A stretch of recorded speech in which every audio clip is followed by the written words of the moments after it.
اعوذ باللہ من الشیطان الرجیم بسم اللہ الرحمن الرحیم الحمد للہ رب العالمین والصلاة والسلام علی سید الانبیاء والمرسلین وعلی اہل بیتہ الطیبین الطاہرین وصحبہ المنتجبین۔ قرآن کریم کے 30ویں اور آخری جز میں ہم نے سورۃ البینہ تمام کی تھی۔ آج کے درس کا آغاز ہم کر رہے ہیں سورۃ الزلزال سے، پہلے تلاوت اور اس کے بعد ترجمہ اور مختصر وضاحت۔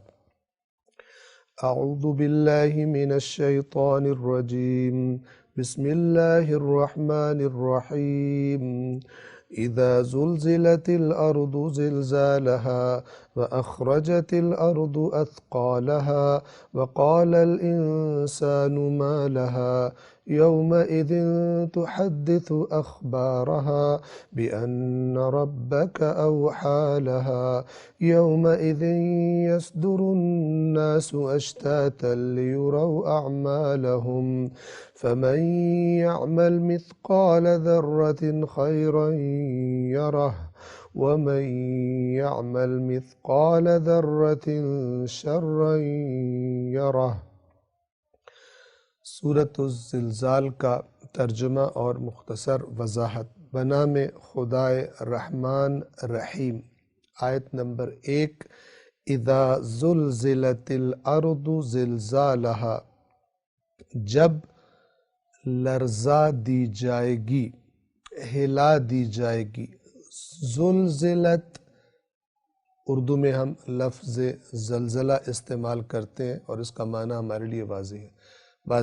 زلزلت الارض، جب زمین کو ایک زلزلے کے ذریعے لرزا دیا جائے گا، اور یہاں مراد قیامت جب آئے گی تو اس وقت آنے والا زلزلہ ہے، جیسے کہ آنے والی آیات خود اس پر گواہی دے رہی ہیں۔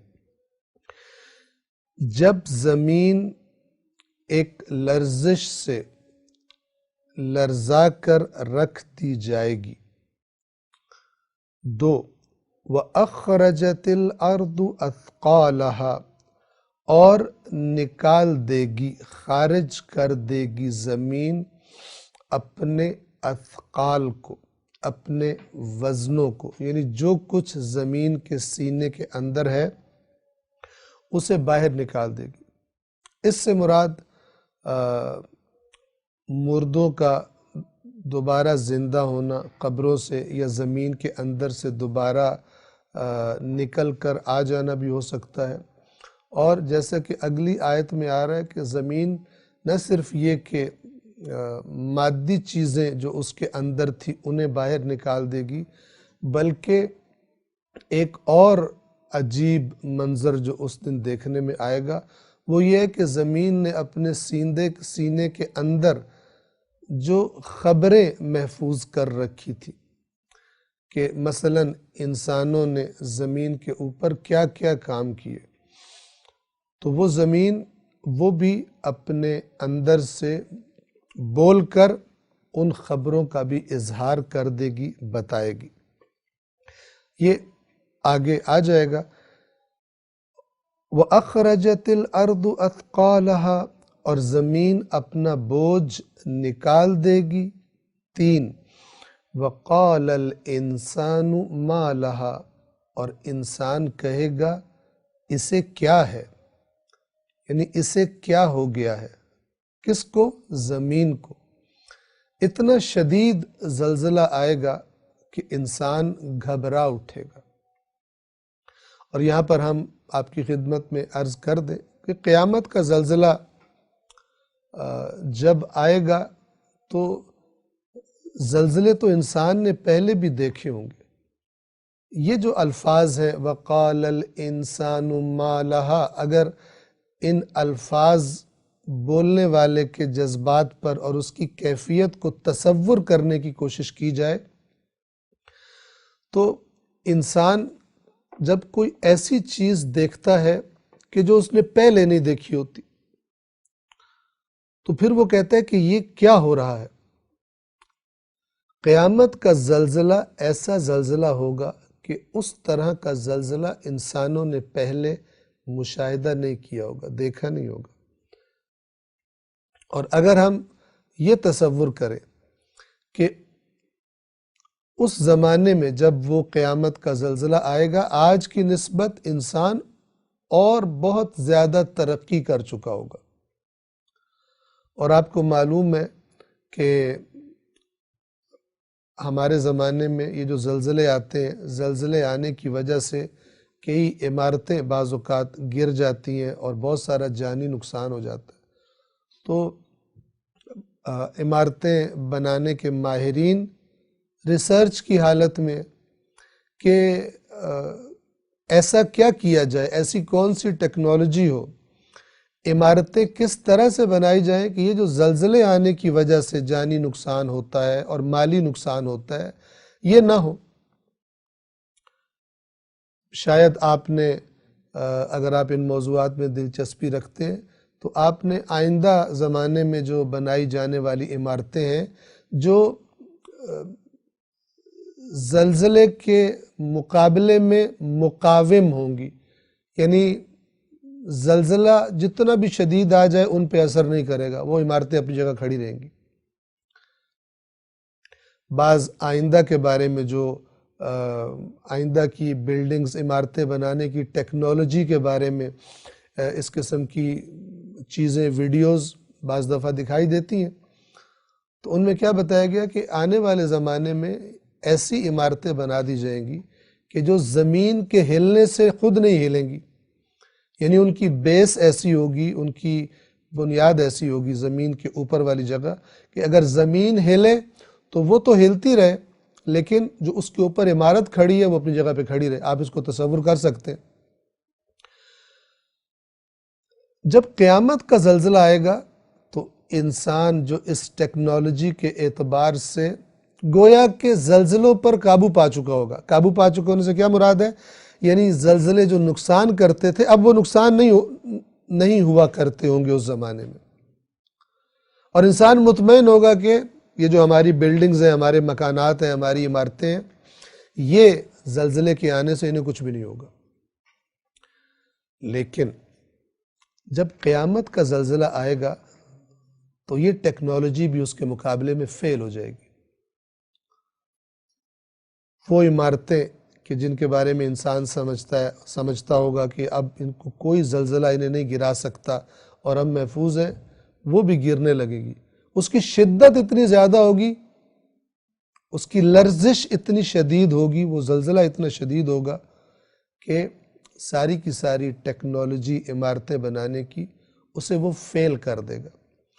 اب جب انسان جو مطمئن تھا کہ زلزلہ آئے تو ہماری عمارتیں نہیں ٹوٹیں گی، اب جب اس زلزلے کی شدت دیکھے گا زمین کی تو تعجب سے اور اس ایک عجیب و غریب کیفیت جو اس پر طاری ہوگی وہ پکار اٹھے گا، وَقَالَ الْإِنسَانُ مَا لَهَا، انسان کہے گا اسے کیا ہو گیا، اتنا شدید زلزلہ، اور یہ ساری ٹیکنالوجی جو تھی اور ہم جس پر انحصار کر رہے تھے کہ ان عمارتوں کو کچھ نہ ہوگا، یہ زلزلہ ایسی تباہی مچا رہا ہے۔ تو یہ حالت تعجب اور ایک عجیب سی کیفیت جو اس زلزلے کو دیکھ کر اس حالت میں طاری ہوگی، اس حالت میں یہ الفاظ گویا کہ انسانوں کے منہ سے نکلیں گے۔ یہ ایسا ہی ہے جیسے ایک زمانے میں قوم عاد اور قوم سمود اپنی بنائی ہوئی مضبوط عمارتوں پر فخر کیا کرتے تھے، لیکن جب اللہ تبارک و تعالیٰ کا حکم آیا تو ساری کی ساری اس زمانے کی ان کی ٹیکنالوجی، کنسٹرکشن کی جو ان کی مثلا انجینئرنگ تھی یا جو کچھ بھی تھا، سب بیکار ہو گیا۔ تو جتنا بھی انسان ترقی کر لے، آج آپ دیکھ لیجئے دنیا کے ترقی یافتہ ترین ملک، ایک ملک میں اناؤنس کیا جاتا ہے کہ جناب سونامی کا خطرہ ہے تو ٹیکنالوجی بھول جاتی ہے، لوگ اپنے گھر چھوڑ کے بھاگ جاتے ہیں۔ ایک انتہائی ترقی یافتہ اور دنیاوی اعتبار سے بہت زیادہ طاقتور ملک میں اعلان کیا جاتا ہے کہ جناب فلان سمندری طوفان آنے والا ہے، گھر چھوڑ کے بھاگ جاتے ہیں، اور جب وہ پھر شہروں میں گھستی ہے وہ ہوا تو وہ کیا کام کرتی ہے؟ وہ ایک جھلک دکھا دیتی ہے انسان کو کہ اگر خداوند عالم کا حکم آ جائے تو یہی ہوائیں کہ جو تمہیں خوشخبریاں دیتی ہیں بارشوں کی اور گرمی میں تمہارے لیے ٹھنڈک کا پیغام ہوتی ہیں، یہی ہوائیں جو بادلوں کو لے کر آتی ہیں تاکہ زمین پر پانی برسے اور فصلیں اگے، انہی ہواؤں کو خدا اگر حکم دے دے تو یہ انسان کے لیے ہلاکت کا پیغام بن سکتی ہے، عذاب کا پیغام بن سکتی ہیں۔ تو یہ تصویر ہے کہ جو اس سورہ مبارکہ زلزال میں اللہ تبارک و تعالی قیامت کی آمد، اور یہ انسان کو بیدار کرنے کے لیے ظاہر ہے قرآن مجید کی آیات یاد دہانی ہے، بیداری کا پیغام ہے، یہ تصویر دکھائی جا رہی ہے۔ اور انسان کہے گا کہ اسے کیا ہو گیا ہے۔ 4 یومئذ تحدث اخبارہا، اس دن یعنی جس دن یہ حادثہ، یہ زلزلہ پیش آئے گا، تحدث زمین بولے گی، تحدث حدیث سے ہے یعنی بولنا، کیا بولے گی؟ اخبارہا، اپنی اخبار، اخبار خبر کی جمع ہے، اپنی خبریں سنائے گی، بول کر زمین اپنی خبریں سنائے گی۔ اب جو زلزلے سے تعجب میں تھا انسان کہ یہ کیا ہو گیا زمین کو، میری ساری ٹیکنالوجی اس کے سامنے فیل ہو گئی ہے، اس کو ایک اور عجیب و غریب چیز کا سامنا کرنا پڑے گا، اور وہ کیا کہ وہ دیکھے گا کہ زمین نے سب کچھ، سارا ڈیٹا، سارا ریکارڈ باتوں کا، اعمال کا اپنے اندر محفوظ کیا ہوا تھا، اور وہ اللہ کی بارگاہ میں رپورٹ کرے گی۔ اور آج تو شاید جیسے کہ میں عرض کروں گا یہ کوئی تعجب کی بات نہیں ہے، ہاں یہ ضرور ہے کہ جب اللہ کا نبی یہ آیات اپنے زمانے کے لوگوں کو سنا رہا تھا صلی اللہ علیہ وآلہ وسلم، تو لوگ گزشتہ انبیاء کی طرح مذاق اڑاتے تھے، ان باتوں کا مذاق اڑاتے تھے۔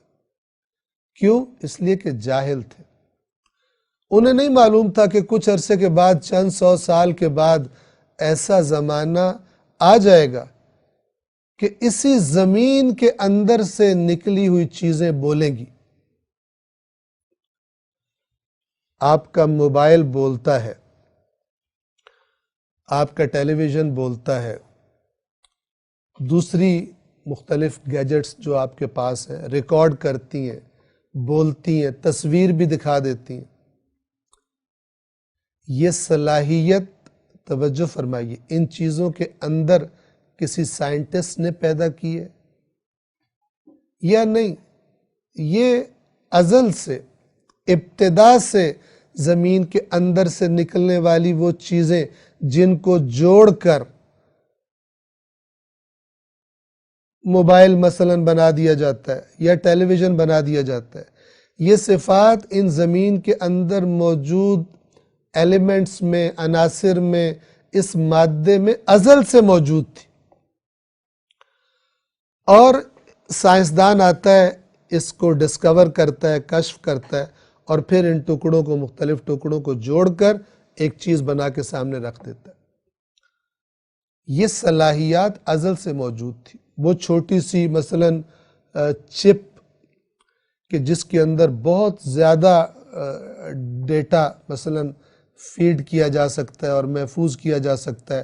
آج کل آپ ہارڈ ڈسکس دیکھتے ہیں، یا آپ دیکھ رہے ہیں کہ جیسے جیسے زمانہ گزر رہا ہے، ٹیکنالوجی آگے بڑھ رہی ہے، تو سائز چھوٹا ہوتا جا رہا ہے، لیکن وہ جو طاقت ہے، کیپیسٹی ہے، صلاحیت ہے ڈیٹا کو اپنے اندر محفوظ رکھنے کی، وہ اور سے اور زیادہ بڑھتی چلی جا رہی ہے۔ اگر آپ چند سال پیچھے چلے جائیں کہ جب ابتدا میں کمپیوٹرز مثلاً آئے تھے مارکیٹ میں اور استعمال ہونے شروع ہوئے تھے، اس وقت کی کتنی کیپیسٹی ہوا کرتی تھی ایک کمپیوٹر کے اندر، اور آج ایک چھوٹے سے موبائل کے اندر کتنی زیادہ کیپیسٹی ہے ڈیٹا کو محفوظ کرنے کی۔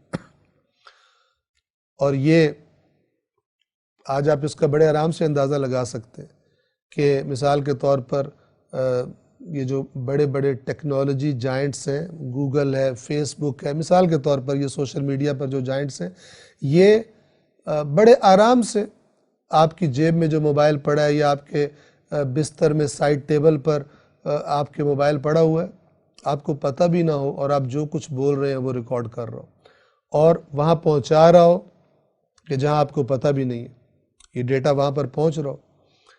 ویڈیو وہاں پر پہنچ رہی ہو، آپ کو پتہ بھی نہ ہو۔ توجہ اس بات پر کریں کہ یہ صلاحیت اسی زمین کے اندر سے نکلنے والی چیزوں کے اندر موجود تھی۔ سائنس نے ریسرچ کی، سائنسدانوں نے چیزوں کو ڈسکور کیا، مختلف فزیکل قوانین، الیکٹرانکس کے قوانین یہ ڈسکور کر لیے، اور اس کے بعد ان کو جوڑ کر یہ چیزیں بنا دی۔ ان کے اندر، زمین کے اندر سے نکلنے والی چیزوں میں یہ صفات کسی سائنسدان نے نہ پیدا کی ہیں نہ پیدا کر سکتا ہے۔ یہ اسی کا کام ہے جو الذی قدر فہدی، سبح اسم ربک الاعلی، اپنے رب اعلیٰ کی تسبیح کر، اسے ہر عیب سے پاک قرار دے۔ کون سا رب؟ الذی خلق، وہ جس نے خلق کیا، فسوی، اور صحیح خلق کیا، اعتدال میں خلق کیا، جیسا ہونا چاہیے تھا، سوار کے خلق کیا۔ والذی قدر فہدی، سورۃ الاعلیٰ میں ہم اس پر بات کر چکے۔ اور وہ رب کے جس نے قدر، ہر چیز کے اندر کیا صلاحیت ہوگی، کتنی مقدار میں ہوگی، رکھ دی، فہدی، اور اس کو گائیڈ بھی کر دیا کہ تجھے کس قسم کے قوانین میں کس طرح کا رویہ دکھانا ہے، کیسے بیہیو کرنا ہے تجھے۔ وہ چیزیں جن کو ہم مادی چیزیں سمجھتے ہیں، یہ مادی کائنات، یہ ساری کی ساری انہی قوانین کی پابند ہے جو اس کے خالق نے، الذی قدر، جس نے اندازے مقدار معین کر دی، اور فہدی، اور ہدایت بھی ہر چیز کی اس رب اقدس نے کر دی۔ تو میں نے عرض کیا کہ جس زمانے میں قرآن نازل ہو رہا تھا، شاید بلکہ حتماً، جیسا کہ ہم پڑھتے ہیں، وہ جہلاء ان باتوں کا مذاق اڑاتے تھے۔ لیکن آج کا جو انسان کا علم ہے، اور ابھی بھی انسان بہت پیچھے ہے، خدا جانے کیا کچھ انتظار میں ہے انسان کے، کس مقام پر سائنس اور ٹیکنالوجی میں انسان پہنچ جائے گا آج سے 50 سال بعد، آج سے 100 سال بعد، کہ وہ ہمارے زمانے کے لوگوں پر ہنس رہے ہوں گے۔ مثال کے طور پہ ان کو ریکارڈ کرنے کے لیے سامنے کیمرہ لگانا پڑتا تھا، اتنا بڑا کیمرہ سامنے رکھ کے بیٹھے ہوتے تھے، ان کو فلان کرنا ہوتا تھا، یہ کرنا ہوتا تھا۔ اتنے جاہل تھے ان کے پاس یہ ٹیکنالوجی جو اس زمانے میں ہوگی، جیسے آج سے 100 سال پہلے کے انسان کو تصور کر کے ہم کہتے ہیں کتنے بیچارے تھے۔ تو 100 سال بعد ہم پر بھی وہ نسلیں اسی طرح ہنس رہی ہوں گی، مثلاً کہہ رہی ہوں گی کہ ان کے پاس اتنے یہ جاہل تھے، ان سے روڈ ایکسیڈنٹ کنٹرول نہیں ہوتے تھے، یہ روڈ ایکسیڈنٹ سے مر جایا کرتے تھے، اتنی جانیں ضائع ہوتی تھی، ان کی جہالت وجہ تھی۔ مثال کے طور پہ ان کے پاس کینسر کا علاج نہیں تھا، مثال کے طور پہ ان کے پاس ایڈز کا علاج نہیں تھا۔ یا فرض کریں کچھ عرصے کے بعد اسی کووڈ-19، یہ جو کرونا وائرس ہے، جب اس کی کوئی بھی دوا یا کوئی بھی چیز مثال کے طور پر ڈسکور ہو جاتی ہے، موجود ہے لیکن ڈسکورڈ نہیں ہے، تو جب وہ ڈسکور ہو جائے گی تو لوگ کہیں گے، افسوس کریں گے کہ بیچاروں کو اگر پہلے پتہ چل جاتا تو اتنی قیمتی جانیں مثال کے طور پہ ضائع نہ ہوتی۔ تو انسان ترقی کی حالت میں ہے، لیکن آج جس مقام پہ انسان کا علم پہنچ چکا ہے، بآسانی ہم تصور کر سکتے ہیں کہ زمین کیسے بتائے گی۔ جیسے ہمارا موبائل بولتا ہے، جیسے کوئی اگر بندہ مثال کے طور پہ قتل کر دیا جائے تو اس کا موبائل وغیرہ پولیس قبضے میں لے لے تاکہ اس کے ڈیٹا سے پتہ چلے، اس کے کال ریکارڈ کو دیکھا جاتا ہے، فلان کو دیکھا جاتا ہے، جو رابطے کیے اس سے مختلف طریقوں سے پتہ چل جاتا ہے تاکہ سراغ۔ تو آج کا انسان، کہ میں نے عرض کیا ابھی بھی انسان کا بچپنا ہے، بہت آگے جانا ہے انسان نے، تو وہ جو انسان کا خالق ہے، یہ انسان آج اتنا کچھ کر سکتا ہے، اسی مادے کے ذریعے بہت ساری چیزوں کو، باتوں کو، تصویروں کو دیکھ سکتا ہے، دوبارہ سن سکتا ہے، اور جہاں پہنچنا چاہتا ہے، جو چیز جاننا چاہتا ہے اسے جان لیتا ہے۔ تو وہ کہ جو اس مادے کا اور اس انسان کا خالق ہے، اور ان تمام صلاحیات، ان تمام کوالٹیز کا خالق ہے جو ان چیزوں کے اندر پائی جاتی ہیں، اس میں تو تعجب کی بات ہی کوئی نہیں کہ یہ زمین اس کے حکم سے ساری کی ساری باتیں محفوظ کر رہی ہو کہنا بھی ٹھیک نہیں ہے، کر رہی ہے۔ اگر میں تنہائی میں بیٹھ کر بھی کسی کمرے میں دور افتادہ کوئی گناہ کرتا ہوں اور سمجھتا ہوں کہ یہاں کوئی نہیں ہے، دیواریں ہیں، یہ زمین ہے، اور اگر ہم نے کوئی قالین رکھا ہوا ہے تو وہ بھی زمین سے ہی نکلا ہے، سب چیزیں زمین ہے۔ توجہ فرما رہے ہیں؟ تو جب خدا حکم دے گا قیامت کے دن تو یہ زمین بولے گی۔ یومئذ تحدث اخبارہا، اس دن وہ اپنے حالات بیان کرے گی۔ 5 کیوں بیان کرے گی؟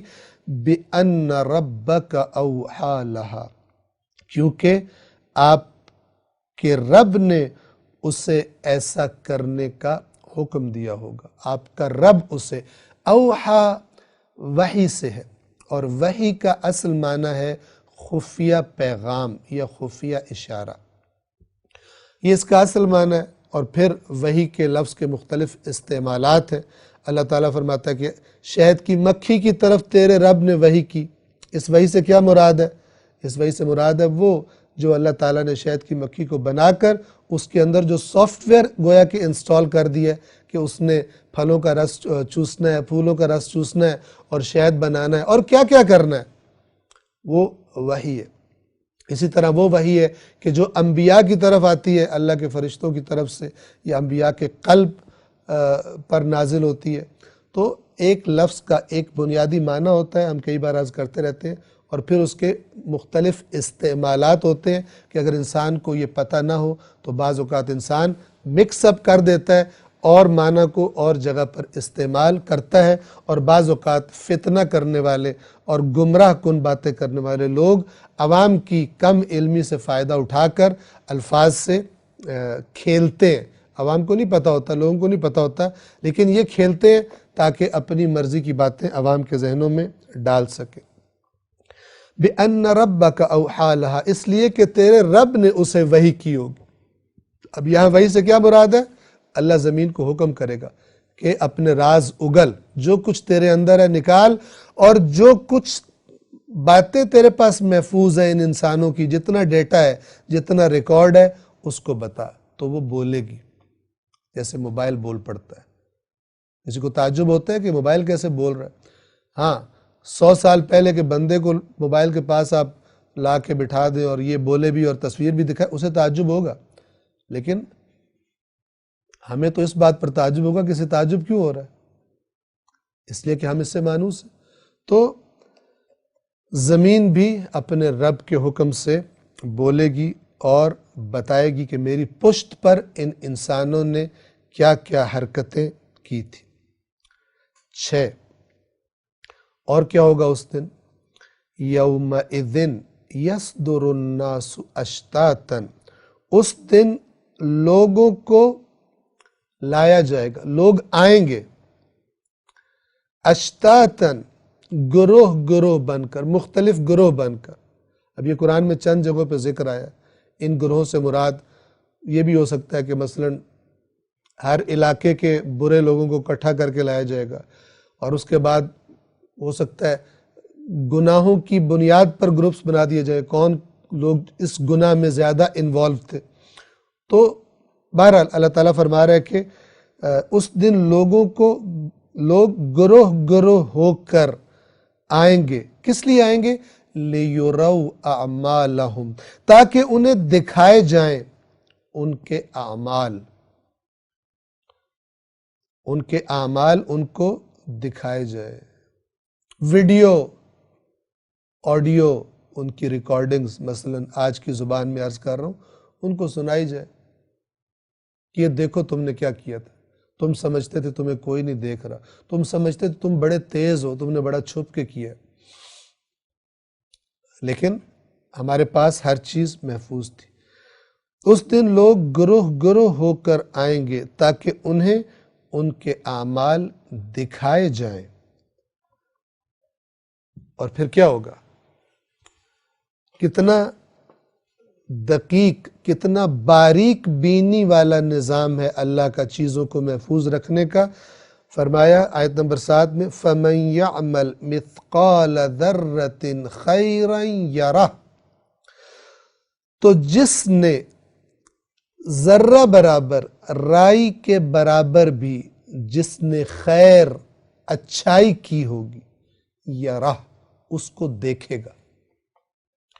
یعنی ایک دفعہ اللہ انسان کو ہر چیز سامنے اس کے دکھا دے گا، پورا اس کا اعمال نامہ، چاہے اچھائیاں ہوں چھوٹی سے چھوٹی، رائی کے دانے کے برابر، الیکٹران کے برابر، مثال کے طور پر،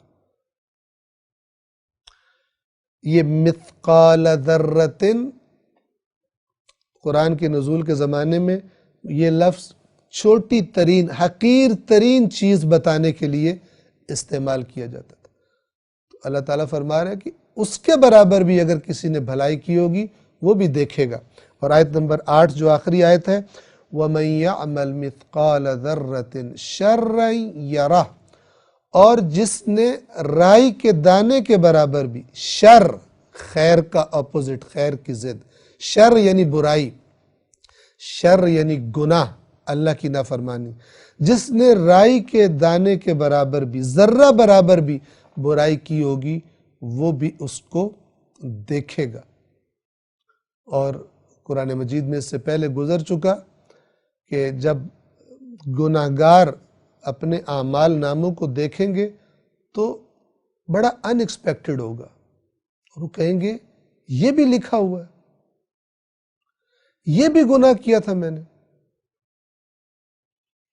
اتنا چھوٹا سمجھا تھا میں اس کو، اس کتاب نے، اس اعمال نامے میں اسے بھی نوٹ کیا ہوا ہے. ما لہذا الکتاب لا یغادر صغیرۃ ولا کبیرۃ الا احصاها، کہیں گے یہ کیسی کتاب ہمیں پکڑائی گئی ہے، یہ کیسا ایکوریٹ ڈیٹا ہمارا ریکارڈ کیا گیا اور ہمیں بتایا جا رہا ہے. لا یغادر صغیرۃ ولا کبیرۃ، نہ کوئی چھوٹی چیز چھوڑی ہے اس نے، نہ کوئی بڑی چیز چھوڑی ہے، الا احصاها، سب چیزیں گن کے رکھی ہوئی. فَمَن يَعْمَلْ مِثْقَالَ ذَرَّةٍ خَيْرًا يَرَهُ، تو جس نے ذرہ برابر بھی خیر کی ہوگی، اچھائی کی ہوگی، وہ بھی دیکھے گا. وَمَن يَعْمَلْ، یہ یعمل عمل ہے، جس نے رائی برابر بھی، ذرہ برابر بھی شر کیا ہوگا، برائی کی ہوگی، وہ بھی دیکھے گا کہ میرے پاس یہ ہے. پھر جو قرآن بتاتا ہے اعمال کے وزن کیے جائیں گے، دیگر چیزیں جو پروسیس قیامت کے دن کا بتایا گیا. پھر اللہ کی مرضی کہ اس کا شمار بخش دیے جانے والوں میں کرے یا اس کا شمار جہنم میں جانے والوں میں کرے، ایک دفعہ دکھائے گا ہر ایک کو کہ تم نے کیا اعمال کیے تھے. تو ہم میں سے کون ہے کہ جو قیامت کے دن اپنے اعمال نامے میں برائی دیکھنا چاہے گا، جب واپس آ کر توبہ کرنے کی اور اپنی اصلاح کرنے کی کسی کو مہلت نہیں ملے گی. ہم سوچیں اس دن ہم کس قسم کے اعمال چاہیں گے کہ ہمارے اعمال نامے میں نظر آئیں اور چمکیں اور باعث فخر ہوں، باعث عزت ہو وہ اعمال، اور کون سے اعمال ہم کبھی نہیں چاہیں گے، کر چکے ہیں، کرتے ہیں، چھوڑنے کا ارادہ بھی نہیں ہے. لیکن قرآن چاہتا ہے ہم تصور کریں کون سے اعمال ہیں تمہارے جو تم اپنے اعمال نامے میں نہیں دیکھنا چاہو گے، تمہارا جی نہیں چاہے گا کہ اس کا کسی کو پتہ چلے، چھوڑ دو ان کو. یہ آیات اسی لیے، اس لیے نہیں کہ پڑھ کے ثواب لو اور روٹین وہی رہے. قرآن انسان کی اصلاح کے لیے آیا ہے. سورۃ الزلزال یہاں پر تمام ہوتی ہے. اس کے بعد اگلی سورہ ہے سورۃ العادیات. پہلے اس کی تلاوت کرتے ہیں اور اس کے بعد ترجمہ اور مختصر وضاحت آپ کی خدمت میں عرض کرتے ہیں. اعوذ باللہ من الشیطان الرجیم، بسم اللہ الرحمن الرحیم. والعادیات ضبحا فالموریات قدحا فالمغیرات صبحا فأثرن به نقعا فوسطن به جمعا إن الإنسان لربه لكنود وإنه على ذلك لشهيد وإنه لحب الخير لشديد أفلا يعلم إذا بعثر ما في القبور وحصل ما في الصدور إن ربهم بهم يومئذ لخبير. سورۃ العادیات کا ترجمہ اور مختصر وضاحت. آیت نمبر 1. بنام خدائے رحمان رحیم. آیت نمبر 1. والعادیات ضبحا، قسم ہے ان کی جو ہانپتے ہوئے دوڑتے ہیں. وہ گھوڑے کہ جب انہیں دوڑایا جاتا ہے تیزی کے ساتھ، خاص طور پر وہ گھوڑے جو کسی لشکر میں شامل ہوتے ہیں اور وہ لشکر اچانک حملہ آور ہونے کے لیے گویا کہ ان گھوڑوں کو دوڑانا شروع کرتا ہے، تو آپ نے دیکھا ہوگا کہ جب جانور وہ گھوڑا دوڑتے دوڑتے ہانپنے لگتا ہے، زور زور سے سانس لیتا ہے، تو اس وقت کی قسم کھائی جا رہی ہے، اور یہ قسم کھانا اس وقت کی اہمیت کی طرف توجہ دلوانے کے لیے۔ کیوں بھلا؟ اس لیے کہ جب لشکر حملہ آور ہوتے ہیں تو تاریخ بدل جاتی ہے، حکمران غلام بنا لیے جاتے ہیں، اور ممکن ہے غلام حکمران بن جائے۔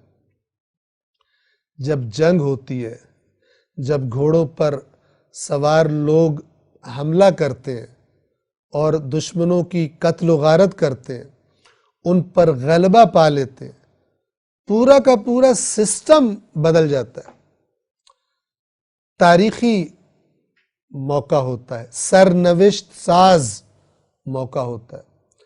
تو اس موقع کی تصویر حملہ کرتے ہوئے لشکر کے گھوڑوں کی قسم کھائی جا رہی ہے۔ اب سورۃ العادیات توجہ فرمائیں، اکثر کے نزدیک یہ سورہ عادیات مکہ مکرمہ میں نازل ہوئی ہے رسول اللہ پر، اور بعض کے نزدیک کہ جن کی تعداد کم ہے، یہ سورہ مدینہ میں نازل ہوئی۔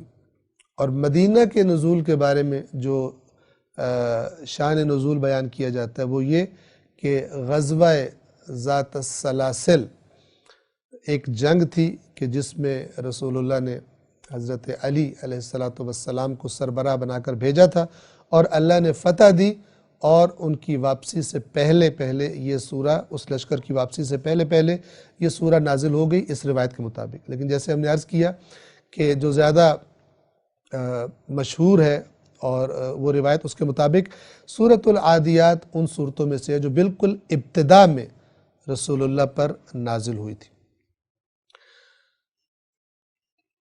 والعادیات ضبحا، قسم ہے ان کی، یعنی ان گھوڑوں کی جو ہانپتے ہوئے دوڑتے ہیں، یعنی دوڑ رہے ہوتے ہیں اور ہانپ رہے ہوتے ہیں، اس لیے کہ بڑا اہم موقع ہوتا ہے، سرپٹ دوڑایا جا رہا ہوتا ہے ان کو، اور اس کی وجہ سے وہ ہانپ رہے ہوتے ہیں۔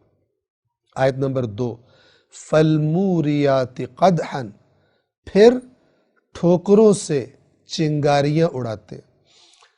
گھوڑوں کے سموں کے نیچے وہ لوہے کے نعل لگائے جاتے ہیں، اور وہ جب پھر پتھروں پر لگتے ہیں چنگاریاں بھی اڑتی ہیں اس سے، وہ خاص اس وقت کی طرف توجہ کرائی جا رہی ہے، اس کی تصویر کشی کی جا رہی ہے۔ پھر ٹھوکروں سے چنگاریاں اڑاتے۔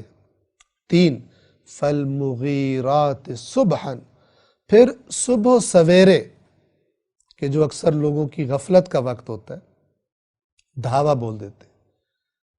مغیرات یہ حملہ کرنے سے ہے، اور حملہ آور کیا کرتے ہیں؟ غارت کر دیتے ہیں چیزوں کو۔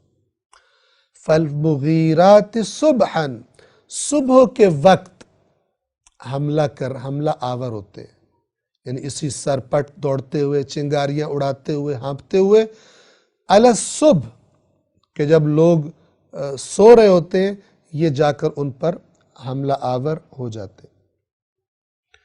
4، فَأَثَرْنَ بِهِ نَقْعًا، تو اس سے غبار اڑاتے ہیں، یعنی ایک ایسی جگہ جہاں لوگ مثال کے طور پہ غفلت میں پڑے ہوئے یا سو رہے ہیں، ہر چیز پرسکون ہے، یہ حملہ آور لشکر اچانک جا کر دھاوا بولتا ہے اور گرد و غبار اڑنا شروع ہو جاتا ہے، بھگدڑ مچ جاتی ہے۔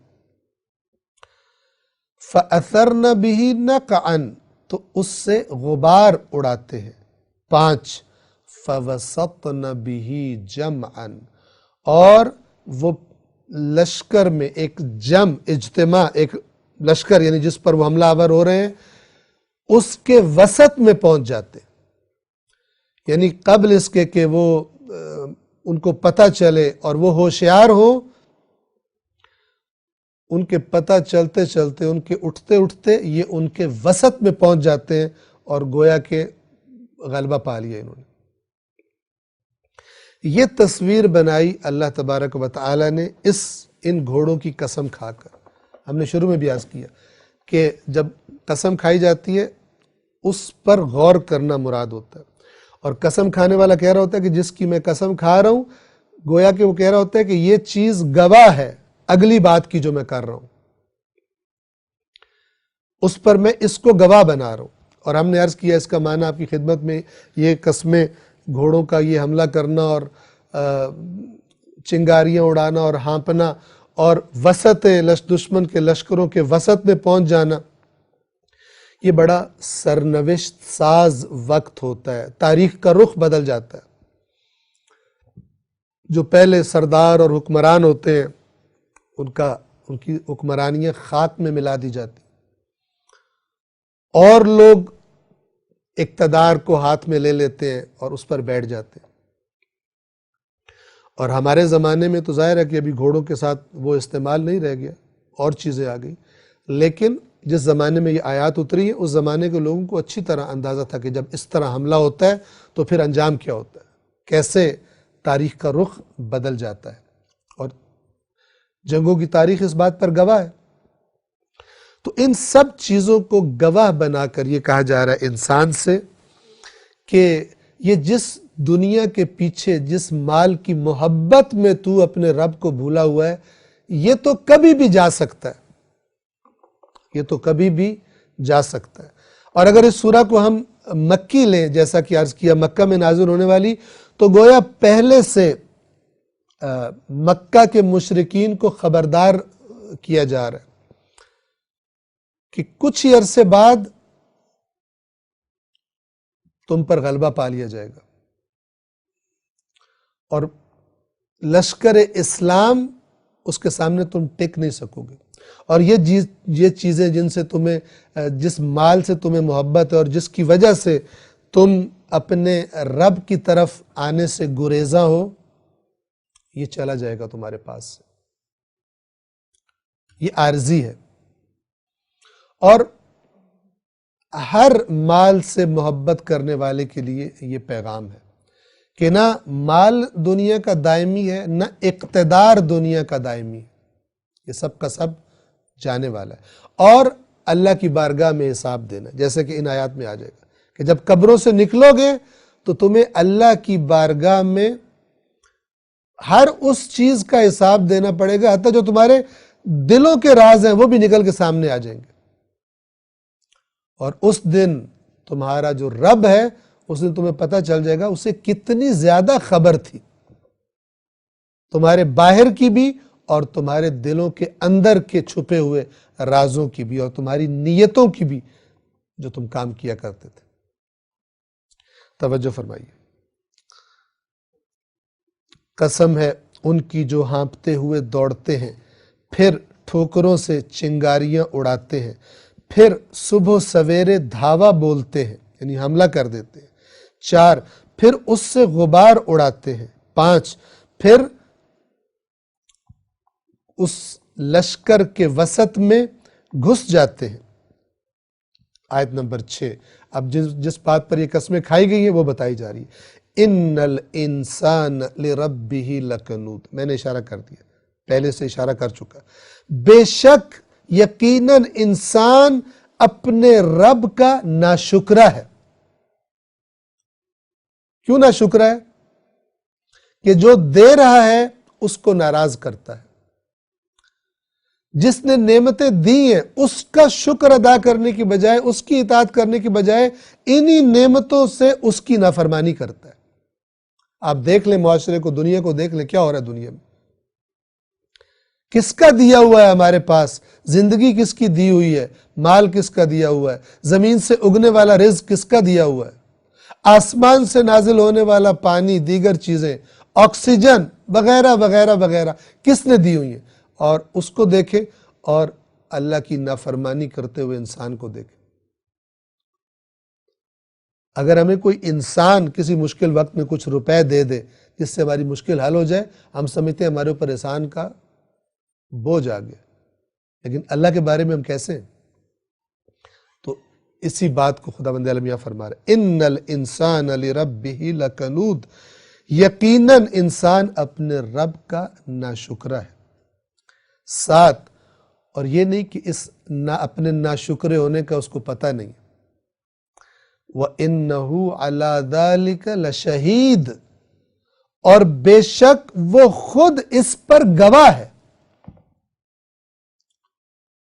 اگر شک ہو ہمیں، ایک دفعہ آنکھیں بند کر کے اپنے اندر چلے جائیں، کتنا خدا کی نعمتوں سے استفادہ کر رہے ہیں اور کتنا وقت اس کو ہم بھلا کر زندگی گزارتے ہیں، بلکہ اس کی نافرمانی کرتے ہیں، دیدہ دانستہ اس کی حدود کو پھلانگ جاتے ہیں اپنی خواہشات پوری کرنے کے لیے،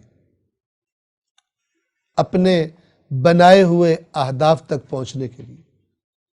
وَإِنَّهُ عَلَى ذَلِكَ لَشَهِيدٌ، ایسا نہیں کہ انسان کو پتہ نہیں ہے، انسان گواہ ہے کہ وہ اللہ کا ناشکرہ ہے،